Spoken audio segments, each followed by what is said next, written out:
You want me to put that on my tudger?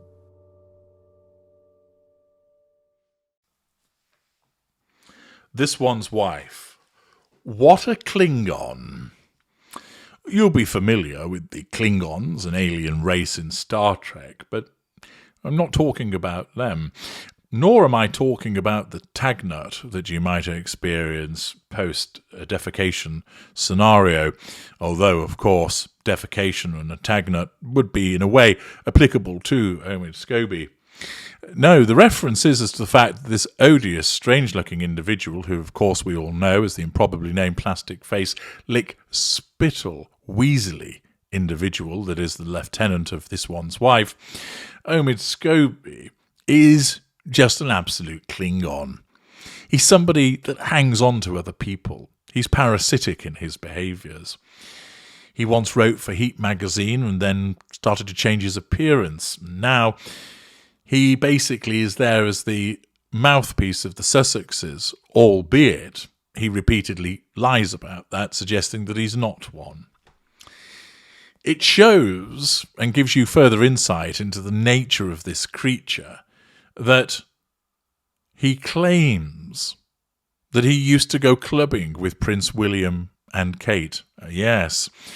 Oddly enough, it has to appear in one of the supine publications, and it's Hello, where Rebecca Lewis is the poor unfortunate that not only has to come up with 750 words of utter nonsense, but it has to involve writing the phrase Omid Scobie.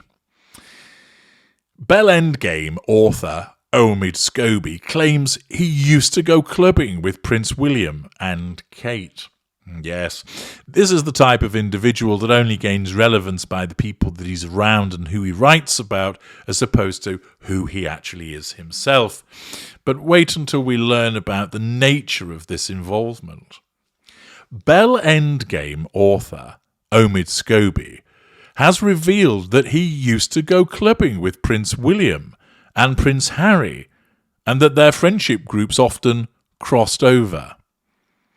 During an appearance on James O'Brien's podcast Full Disclosure, the author and royal correspondent shared details of his career and claimed that in the late 2000s and early 2010s, when he was living in London, he would be partying in clubs such as Bougie's with the British royals.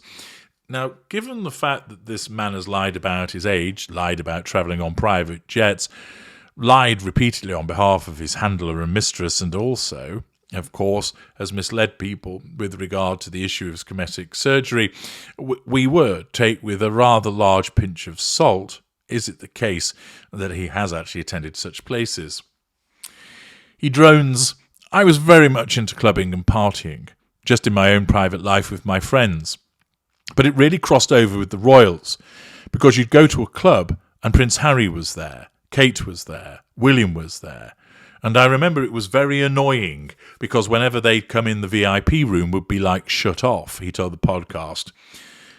What would that matter to you? You wouldn't be in the VIP room anyway. People were just thinking, who's this fucking Ken doll that's hanging around? Does anybody know him?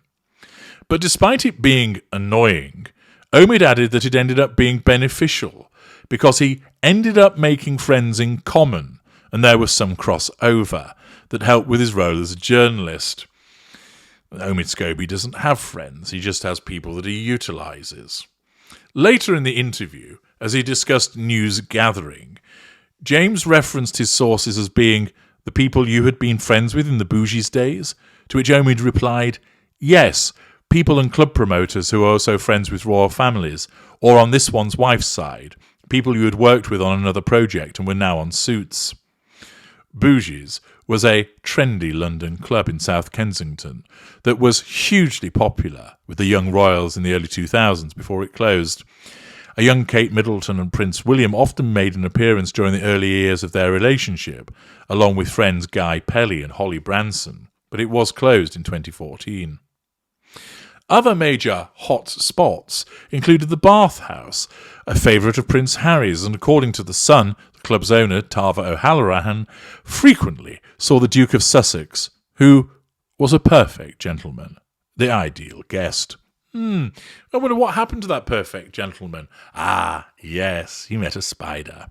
He had drinks, had dinner, tipped the staff really well, bought the staff tequila shots, had a really cool time, they said. Situated in Sloane Square, Raffles was beloved by Kate and the Made in Chelsea cast, with Kate and William once reportedly leaving at 3:45 a.m. after William returned from his secondment with HMS Iron Duke in the Caribbean. Scobie's appearance on Full Disclosure comes as his new royal book has been pulled from the shelves in the Netherlands, after the Dutch version, reportedly named two royals, said to have raised questions about the skin colour of the Duke and Duchess of Sussex's son, Archie, before he was born. Zander Uitgevers, which has published the Dutch translated version of the book, Bell Endgame, said on Tuesday that it was temporarily withdrawing it from bookshops in the country. Mr. Scobie told Dutch TV, "The book is available in a number of languages, and unfortunately I can't speak Dutch, so I haven't seen the copy for myself. But if there have been any translation errors, I am sure the publisher has got it under control. For me, I edited and wrote the English version. There has never been a version that I have produced that has names in it." Bullshit.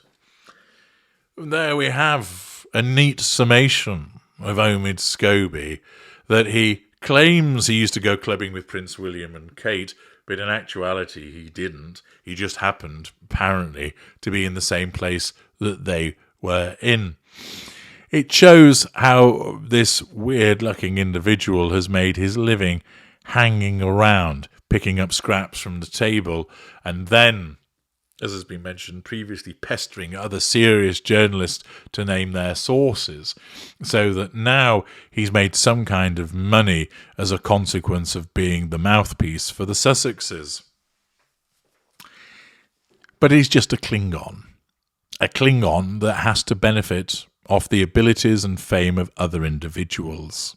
A bottom feeder who just goes along trying to spin out what he's told by his handler, picking up bits of gossip and regurgitating them with no actual truthful foundation for much of what he states on Twitter, now X, or in his book. Scobie, of course, was likely to find himself markled as a consequence of nailing his colours to the Sussex mast, and this disclosure, which has not gone down well, he's going to find himself tanking in the same way as the Sussex's ship is being sunk. The fact that he has put himself so close to them, and the fact that they're not riding to his rescue, as you'd fully expect, demonstrates that Scobie's time is up, and it will not be too long before he disappears under the waves. I'm H.G. Tudor. Thank you for listening.